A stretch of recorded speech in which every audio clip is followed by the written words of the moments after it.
Slide হয়তো নিউজে দেখেছি, বেশিরভাগ আমরা নিউজেই দেখেছি বা পেপারের ফটো দেখেছি। তাছাড়া তো প্র্যাকটিক্যালি খুব কম সংখ্যক লোকই দেখেছি, যারা পাহাড়ে থাকে তারাই বেশিরভাগ এসব ফেস করেছে। কিন্তু আমরা যারা পাহাড়ে থাকি না তারা খুব কম সংখ্যকই দেখতে পেরেছি এটা। কিন্তু আজকে আপনাদেরকে দেখাচ্ছি, আমাদের এক বন্ধু ঘুরতে গেছিল কাশ্মীর, উনি এটা ভিডিও করেছেন, প্র্যাকটিক্যালি উনি দেখেছেন কি হয়েছে, সেটাই আমরা আপনাদের সামনে তুলে ধরেছি। আপনারা দেখতে থাকুন।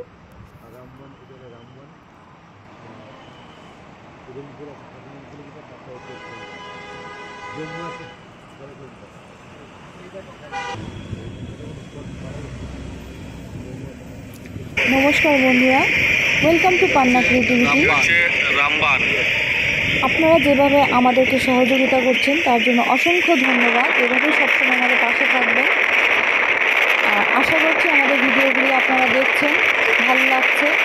প্লিজ আমাদের চ্যানেলটিকে সাবস্ক্রাইব করবেন যে বন্ধুরা নতুন, আর তার সাথে সাথে আমাদের ভিডিওগুলিকে লাইক করবেন ও কমেন্টসে অবশ্যই জানাবেন কেমন লাগছে। দেখতে থাকুন।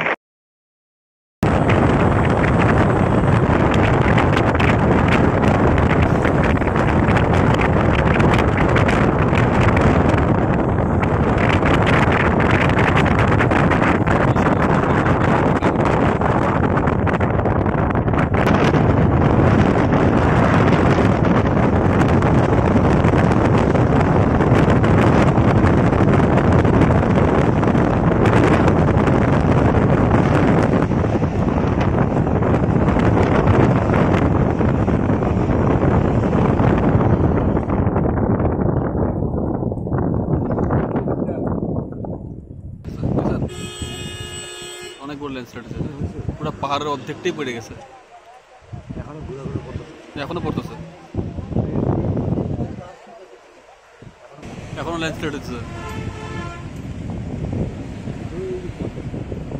ওই যে পড়তে পড়তেছে, জল কাদা নেমে আসতেছে, পাথর নেমে আসতেছে। এই যে এখন উপর দিয়ে পাথর পড়তেছে সব। এ বাপ রে বাপ, এই দেখে পাথর নেমে আমাদের গাড়ির মধ্যে সে পাথর পড়ছে বড় একটা। গ্লাস ভেঙে গেছে, এই যে গ্লাস ভেঙে গেছে, এটা পাথর পেটে গ্লাস ভেঙে গেছে। উপর থেকে পাথর পাথর পাথর, এই যে গ্লাস ভেঙে গেছে পাথর পেটে।